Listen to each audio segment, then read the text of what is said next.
কার কি অনুভূতি কও? ঘুরে কেমন লাগলো? খুবই ভালো। খুবই ভালো। এদিকে মুখ ফিরে গে। এদিকে তাকায় কম নাই। তাকায় কও। কিটা কইতাম মনে কিছু অনুভূতি লাগলো? কিটা কইতাম তুমি এটাতে আসলা, এটা দিয়া মানে তোমার অনুভূতি কেমন লাগলো? এই তাছাড়া আবার তুমি রাইড করছো সাইকেল দিয়া, ওটা কেমন লাগলো? কও। কিটা কইতাম নিশ্চয় কিতা কই তোমার কেমন লাগছে? মানে এখানে অনুভূতি কেমন? মানে এখানে আবার নেপাল আর বাদে যত টাকা ঘুরছি সবচেয়ে কি জায়গাটা আমার মনে হইছে বেস্ট। চন্দ্রগিরিতে তারা যারা বাংলাদেশ থেকে আসবেন সবাই আশা করি চন্দ্রগিরিতে আসলে পয়সা উসুল হয়ে যাবে, অর্ধেক উসুল, অর্ধেক উসুল হয়ে যাবো।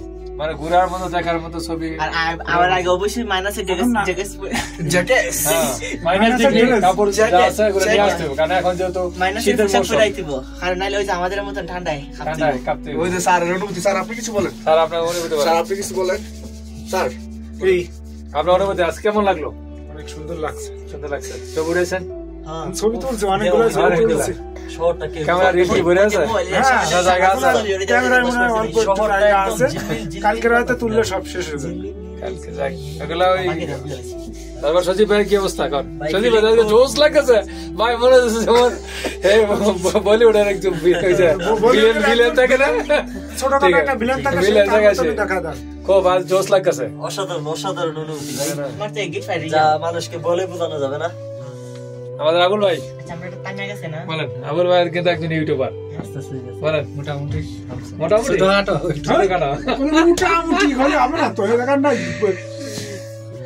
আমি আসলে বিশেষ করে মালয়েশিয়াতে গেন্টিং আইল্যান্ড বলে, ওইখানে তোমার এই কাজে ওঠে। এটা খুব সুন্দর জায়গা, অনেক আশা ছিল যাওয়ার জন্য, ওরা যাওয়া হয় না কারণ কাগজপত্র পারমিট ছিল না, এই জন্য অন্য জায়গায় পুলিশ টুলিশের বিভিন্ন ঝামেলার কারণে আর যাওয়া হয় ওঠে না। পরবর্তীতে যায় আবার গেলাম ইরাকে, কুর্দিস্তানে আবার এরকম আছে পাহাড়ে ওঠার জন্য, ওইখানে করছি তো অনেক উড়ার, কিন্তু ওইখানে হয় নাই। লাস্ট নেপাল আইসা অনুভূতিটা নিলাম, রাইডে উঠলাম, খুবই ভালো লাগছে আজকে, খুব ঘুরে অনেকই ভালো লাগছে জায়গাটা।